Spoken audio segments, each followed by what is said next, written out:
اعوذ باللہ من الشیطان الرجیم، بسم اللہ الرحمن الرحیم، الحمد للہ رب العالمین، وصلی اللہ علی سیدنا و نبینا محمد و آلہ الطیبین الطاہرین۔ ناظرین، پروگرام مثلی لا یبایع مثل یزید کے عنوان سے ایک خوبصورت سلسلہ وار گفتگو کے ساتھ آپ کی خدمت میں آپ کا میزبان زین العابدین خوئی ایک بہترین مہمان اور بہترین علمی شخصیت کے ساتھ حاضر خدمت ہیں۔ یہ پروگرام خاص طور پہ اس سوگوار فضا میں آپ سوگواران مظلوم کربلا کی خدمت میں پیش کیا جا رہا ہے۔ Karbala T V Urdu channel کی جانب سے یہ خاص ایام عزا کی ٹرانسمیشن ہے، جس میں آپ لوگوں کا یقیناً ہمیں ہمیشہ کی طرح آپ کا ساتھ درکار رہے گا، تو ضرور ہمارے ساتھ رہیے گا، دیکھیے گا، دوسروں کو بتائیے گا، اور یہ پیغام کیونکہ پیغام کربلا ہے، لہٰذا سب تک پہنچانا ہماری اور آپ کی اخلاقی اور شرعی ذمہ داری بنتی ہے۔ تو ہمارے ساتھ رہیے گا، چلتے ہیں ایک وقفے کی جانب۔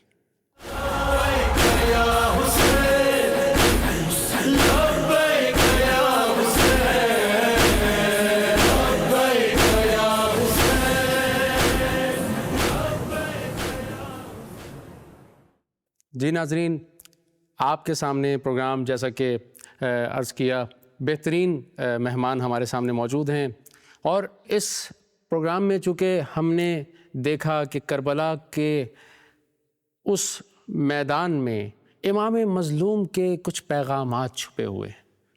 ہم نے اور آپ نے اس ایک ایک پیغام کو اپنا سرمشق عمل بنانا ہے، اور اسی کے سائے میں اپنی زندگی بسر کرنی ہے، اس سے اپنی زندگی کو سنوارنا ہے، اپنی دنیا و آخرت کو سنوارنا ہے۔ تو آئیے چلتے ہیں امام کی خدمت میں اور امام سے پوچھتے ہیں، مولا آپ کے اس پیغام میں، آپ کے اس ایک ایک نعرے میں کیا چھپا ہوا ہے، کیا مقصد حسین ہے؟ تو ہمارے ساتھ ایک بہترین علمی شخصیت موجود ہیں، عالی جناب حجت الاسلام والمسلمین مولانا سید شمیم رضوی صاحب۔ قبلہ سلام عرض کرتے ہیں آپ کی خدمت میں۔ علیکم السلام ورحمۃ اللہ وبرکاتہ۔ اور تعزیت پیش کرتے ہیں آپ کی خدمت میں۔ قبلہ ایام عزا ہیں، بہرحال پروگرام کا عنوان مثلی لا یبایع مثل یزید، امام مظلوم کا ایک تاریخی جملہ ہے۔ جی قبلہ اس جملے کے حوالے سے سوال اٹھتا ہے کہ کن تاریخی سیناریوز میں اور کون سے ایسے پولیٹیکل سیناریوز تھے، کون سے ایسے تاریخی حالات تھے، کون سے ایسے سیاسی حالات تھے جن میں یہ جملہ کہا گیا؟ اعوذ باللہ من الشیطان الرجیم، بسم اللہ الرحمن الرحیم۔ آپ کی خدمت میں اور ناظرین کی خدمت میں تعزیت اور تسلیت۔ سرکار سید الشہداء نے جتنے بھی نعرے دیے ہیں اور جو آپ کے بیانات ہیں، اگر ہم اس کے اوپر ذرا غور کریں تو اس میں یہ جملہ کہ مثلی لا یبایع مثلہ، جو سیاسی حالات اس زمانے میں مدینہ النبی میں قائم تھے، اور بلکہ یوں کہ عالم اسلام میں، اگر ہم اس کے اوپر ذرا غور کریں تو سرکار سید الشہداء کے دور امامت سے قبل، جب امام حسن مجتبی علیہ السلام کا دور امامت تھا، اور اس سے قبل امیر المؤمنین علی بن ابی طالب علیہ السلام کو وہ دور امامت، ہمیں ان تمام حالات کے اوپر ایک نظر ڈالنی ہوگی۔ صلح امام حسن مجتبی علیہ السلام، اس میں جو شرائط تھے جس کے اوپر طرفین نے دستخط کی تھی، تو اس میں ایک یہ چیز تھی کہ کسی کو بھی اپنے بعد خلیفہ یا جانشین معین نہیں کیا جائے گا۔ صحیح۔ لیکن اس کے باوجود بھی حاکم شام نے اپنا ولی عہد سلطنت یزید کو معین کیا، اور کوشش کی کہ اپنے ہی دور حیات میں تمام عالم اسلام کی جو بڑی بڑی شخصیتیں ہیں، بڑی بڑی جو پرسنالٹیز ہیں، ان سے بیعت لے لی جائے تاکہ اس کے لیے حکومت کی راہیں ہموار ہو جائیں۔ اس کے انتقال کے بعد جب یزید تخت خلافت پر بیٹھا تو نہ صرف یہ کہ سرکار سید الشہداء، بلکہ ہمیں دیکھنا یہ ہوگا کہ خود اس کی شخصیت کیسی تھی، کیا وہ اس لائق تھا کہ اسلام اور مسلمین اور خلافت جیسی مقدس اس منصب کو اس کے ہاتھ میں دیا جائے، اس کے ہاتھ میں دیا جائے، اور کیا اس کے اندر اتنی لیاقت اور صلاحیت تھی صحیح، کہ وہ اس فلاح و بہبود کی طرف اس معاشرے کی ہدایت کر سکتا، صحیح. جتنے بھی اس زمانے میں اصحاب پیغمبر موجود تھے، اکثر اصحاب پیغمبر نے اس بات کے اوپر اعتراض کیا تھا، لیکن کسی کے اندر برملا اس انداز سے قیام کرنے کی جرأت اور ہمت نہیں تھی. صحیح. سرکار سید الشہداء نے 28 رجب کو، کہتے ہیں 28 رجب کی صبح میں آپ نے باقاعدہ اس چیز کو بیان کیا.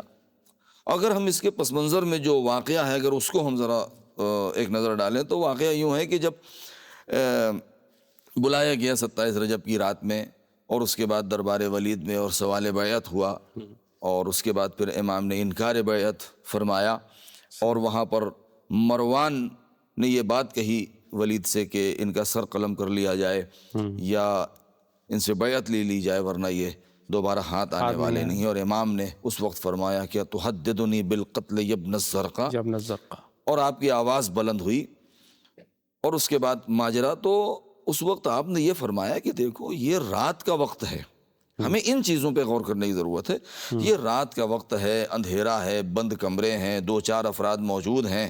یہ مسئلہ کوئی اتنا بڑا چھوٹا مسئلہ نہیں ہے کہ اس کو 2 آدمی بیٹھ کے آپس میں حل کر لیں. یہ عالم اسلام کی تقدیر و مقدر کا مسئلہ ہے. کتنا دور تک اشارہ جا رہا ہے. وہ جو بڑے بڑے فیصلے جو 5-6 افراد میں بند کمروں میں ہو گئے، جو ہو جاتے ہیں اور آج بھی ہو جاتے ہیں، کہ یہ اتنا بڑا مسئلہ ہے کہ 2-4 آدمیوں میں حل ہونے والا نہیں ہے، بلکہ چونکہ عالم اسلام اور مسلمین اور مؤمنین کا مسئلہ ہے اور حکومت اور جانشینی پیغمبر کا مسئلہ ہے، یہاں پر صلاحیت کو دیکھا جائے گا، یہاں پر سامنے والے کے علمی معیار کو دیکھا جائے گا، اس کے اخلاق کو دیکھا جائے گا، اس کا جو بیک گراؤنڈ ہے، اس کا جو خاندان ہے، ہر چیز دیکھی جائے گی.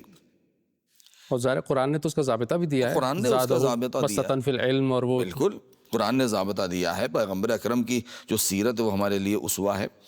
لہذا ایسا کیا جائے کہ کل مسجد میں مجھے بھی بلایا جائے، سارے مومنین کو بلایا جائے، جمع ہو اور اس مسئلے کو وہاں رکھا جائے. پھر ہم دیکھیں گے کہ اینا احق بالخلافہ، کہ ہم میں اور اس میں کون خلافت کا زیادہ حقدار کون ہے. امام نے ایک معیار دیا کہ نہیں، اس کا فیصلہ مومنین کریں گے. اور مومنین فیصلہ کیوں کریں گے؟ اگرچہ خدا کو فیصلہ کرنا ہے، لیکن امام نے کہ وہاں پر مومنین یہ دیکھیں گے کہ کس انسان کے اندر صلاحیت ہے کہ جو قرآن کے معیار کے اوپر کم سے کم لوگوں کے معرض دید میں تو آ رہا ہے. جی، اب یہ بند کمرے کی شورا میں تو فیصلہ نہیں ہو رہا. قرآن نے جو معیارات بیان کیے ہیں، جو قوانین، جو ضابطہ، جو اصول بیان کیے ہیں کہ کون کون سی چیزیں ہونی چاہیے ایک جانشین پیغمبر کے اندر، ایک ولی خدا کے اندر، ایک ہادی امت اور رہبر قوم کے لیے، تو یہ کس کے اندر پائی جاتی ہے تاکہ اس اعتبار سے اس کاروان بشریت کو آگے بڑھایا جا سکے. اب وہاں پر آپ نے جب مروان نے دوسرے دن صبح میں امام سے کہا کہ آپ تو ناراض ہو گئے اور میں نے تو چاہا تھا کہ آپ کو ایک مشورہ دوں اور آپ بیعت کر لیں تو بہتر یہ ہوگا کہ فتنہ نہیں ہوگا اور خوریزی نہیں ہوگی اور خلفشار نہیں مچے گا، تو امام نے برملا اس بات کو بیان کیا کہ اب اگر تو نے چھیڑا ہے تو سن لے. وہ یہ کہ یزید شرابی ہے، یزید جواڑی ہے، وہ زنا کرنے والا ہے، بندروں سے اور کتوں سے کھیلنے والا ہے، اور وہ ایسا ہے اور ویسا ہے اور قاتل نفس محرمہ ہے. لہذا مثلی لا یبایع مثلہ، مجھ جیسا اس جیسے کی بیعت نہیں کر سکتا. اب امام نے یہاں پر صرف اس چیز کو اپنی ذات تک محدود نہیں رکھا کہ میں اس کی بیعت نہیں کروں گا. امام تو قطعاً اس کی بیعت کرنے والے تھے ہی نہیں، اور نہ تو انہوں نے کیا ہے، لیکن یہ مثلی کہہ کے آپ نے کسوٹی دے دی، ایک کسوٹی دے دی ہے، ایک معیار اور ایک میزان آپ نے رکھ دیا کہ دیکھو میں نے اس یزید کی بیعت نہیں کی اور آخر تک میں نہیں کروں گا، چاہے میرا سر تن سے جدا ہو جائے، اور اس میرے ضابطے اور اصول کے اوپر اور میرے نقش قدم پر جو بھی چلتا رہے گا وہ کسی بھی زمانے میں. اچھا، ابھی اس جملے کو امام نے صرف مدینے میں محدود نہیں رکھا، بلکہ قیامت تک پوری عالم بشریت کے لیے جتنے بھی طاغوت آئیں گے، جتنے بھی ظالمین آئیں گے، جتنے بھی جور پسند آئیں گے، جتنے بھی ستم گر آئیں گے، ان کے لیے امام نے کہا کہ جو بھی مظلوموں کا حامی ہوگا، جو بھی ظالم کے خلاف اٹھ کے کھڑا ہونے والا ہوگا، وہ کبھی بھی طاغوت کی بیعت نہیں کرے گا، کبھی بھی ظالم کے سامنے سر نہیں جھکائے گا. کیوں؟ دیکھیے، اگر امام نے بیعت کر لی ہوتی، امام نے انکار نہ کیا ہوتا، تو شاید آج لوگوں کے دلوں میں اور لوگوں کے وجود کے اندر وہ جذبہ پیدا نہ ہوتا کہ طاغوت کے خلاف اٹھ کے کھڑے ہو سکیں اور آواز بلند کر سکیں. لہذا کوئی اٹھ نہیں سکتا، کوئی امام، ہاں جی تو امام نے ایک قانون اور ایک معیار دے دیا ہے کہ دیکھو قیامت تک کوئی بھی انسان ظالم کے سامنے سر نہ جھکائے، اور اب نہیں جھکائے گا. دوسرا ایک اور چیز آپ نے دے دی، آخر میں عرض کر دوں کہ جو بھی میرے نقش قدم پر چلے گا، واہ، جو بھی، یہ بہت پیاری بات، جو بھی حسینی اپنے آپ کو کہے گا، جو بھی ہم اہل بیت کا چاہنے والا اور ماننے والا ہوگا، جو ہمارے جد اور اب یعنی ہمارے باپ علی اور ہمارے نانا رسول کی اطاعت کرنے والا ہوگا، ان کے منہج کے اندر رہتے ہوئے، مکتب حسینی کے مکتب حسینی اس میں رہتے ہوئے جو ہے وہ اب آپ نے امام حسین کا یہ جو جملہ ہے مشعل راہ ہے، آپ مشعل راہ ہے ہمارے لیے، اسی میں رہتے ہوئے بس یہی امام نے فرما دیا. اور اس کا مطلب یہی ہے کہ کوئی بھی نیک انسان کبھی بھی کسی برے انسان کی بیعت نہیں کرے گا. یہ کیا بات، بہترین قبلہ، جزاک اللہ، بہترین. ناظرین، آپ دیکھ رہے ہیں اور بہترین گفتگو چل رہی ہے، ہمارے ساتھ رہیے گا. چلتے ہیں ایک بریک کی جانب.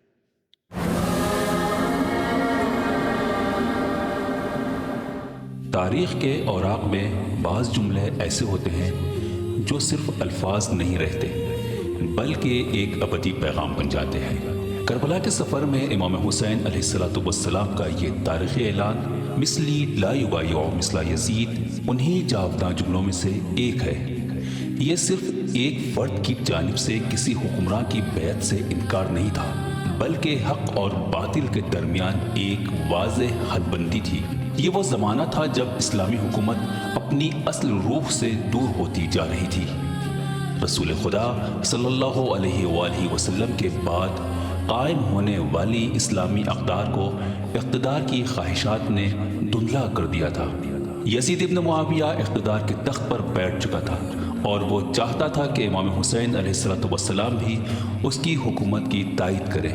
لیکن امام حسین علیہ السلام بخوبی جانتے تھے کہ یزید کی بیعت دراصل ظلم، ناانصافی اور دینی انحرافات کو قانونی حیثیت دینا ہے. اسی لیے آپ نے دو ٹوک الفاظ میں اعلان فرمایا کہ میرے جیسا شخص یزید جیسے شخص کی بیعت نہیں کر سکتا. امام حسین علیہ السلام کی نگاہ میں حکومت کی مشروعیت صرف طاقت، وراثت یا سیاسی غلبے سے حاصل نہیں ہوتی. ایک اسلامی حکمراں کے لیے ضروری ہے کہ وہ عدل، تقوی، امانت اور دینی اقدار کا محافظ ہو. یزید کی شخصیت ان تمام معیاروں سے خالی تھی. اس کا طرز زندگی، اس کی سیاست اور اس کے اعمال اسلام کی تعلیمات کے منافی تھے. لہٰذا امام حسین علیہ السلام نے واضح کر دیا کہ جب اقتدار حق سے خالی ہو جائے تو اس کی اطاعت واجب نہیں رہتی. اسلام صرف ظالم بننے سے منع نہیں کرتا بلکہ ظالم کی تائید اور اس کی خاموش حمایت سے بھی روکتا ہے. امام حسین علیہ السلام نے اپنی قربانی کے ذریعے انسانیت کو سکھایا کہ جب حق اور باطل آمنے سامنے ہوں تو خاموشی بھی ایک فیصلہ بن جاتی ہے. کربلا کا پیغام صرف سن 61 ہجری تک محدود نہیں. آج بھی ہر دور میں انسان کو یہ سوال درپیش رہتا ہے کہ وہ حق کا ساتھ دے گا یا مصلحت کے نام پر باطل کے ساتھ رہے گا. یہی مثلی لا یبایع مثل یزید کا حقیقی پیغام ہے اور یہی کربلا کی زندہ روح ہے.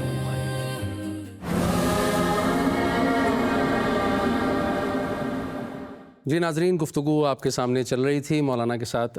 قبلہ، اس میں دوسرا سوال جو بہت مہم سوال ہے وہ یہ کہ امام مظلوم نے بہرحال یہ جملہ فرمایا ہے تو یقیناً کچھ سینیریوز رہے جس کی طرف آپ نے اشارہ کیا.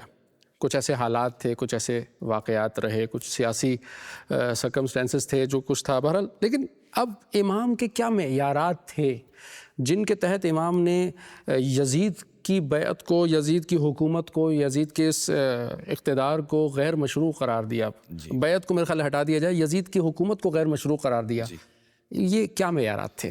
جی دیکھیے، خود ایک تو یزید کی حکومت غیر مشروع، جی، دوسرے خود بیعت بھی غیر مشروع. اس لیے کہ جب حکومت ہی غیر مشروع ہوگی تو اس کی بیعت بھی غیر مشروع ہو جائے گی. بے شک. اس میں جو معیارات ہیں، جو اصول ہیں، جو ضوابط ہیں، جیسا کہ میں نے اس سے پہلے اشارہ کیا کہ چونکہ پہلے سے ہی ایک قانون موجود تھا کہ کوئی بھی کسی کو معین نہیں کرے گا.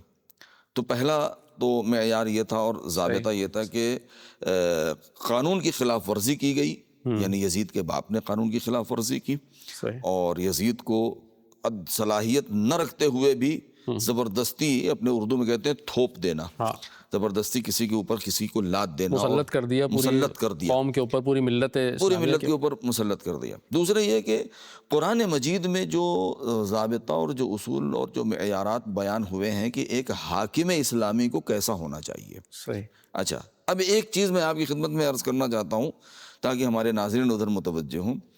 یزید کا جو قول ہے، اس کا جو نعرہ ہے، اس نے جو بیان کیا ہے نشے کی حالت میں، اور اس کے دادا ابو سفیان، اگر دیکھا جائے تو دونوں کے الفاظ اور جملے اور مفہوم تقریباً ایک ہیں. لہذا امام نے کہا کہ نہیں، یہ انسان کسی بھی اعتبار سے اس لائق نہیں ہے. ورنہ دیکھیں، اگر ہم تھوڑا سا اپنے ذہن کو کھولیں تو کبھی کبھی ایسا ہوا ہے کہ امام معصوم نے سکوت اختیار کیا ہے، جیسے امیر المؤمنین نے سکوت اختیار کیا ہے بعض مصلحتوں کی بنا پر. امام حسن مجتبیٰ نے بعض مصلحتوں کی بنا پر سکوت اختیار کیا.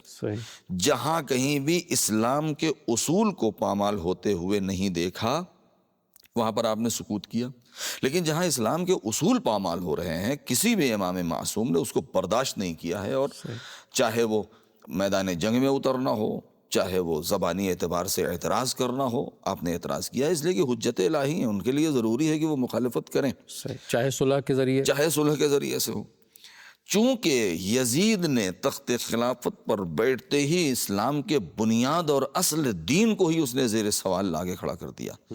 اس نے کیا کہا؟ نہ کوئی نبی ہے، نہ کوئی دین ہے، نہ کوئی کتاب ہے، نہ کوئی شریعت ہے. عیبت ہاشم من ملک فلا، یہ تو ہاشم اور بنی ہاشم کا ایک ڈھونگ ہے، ایک کھیل ہے.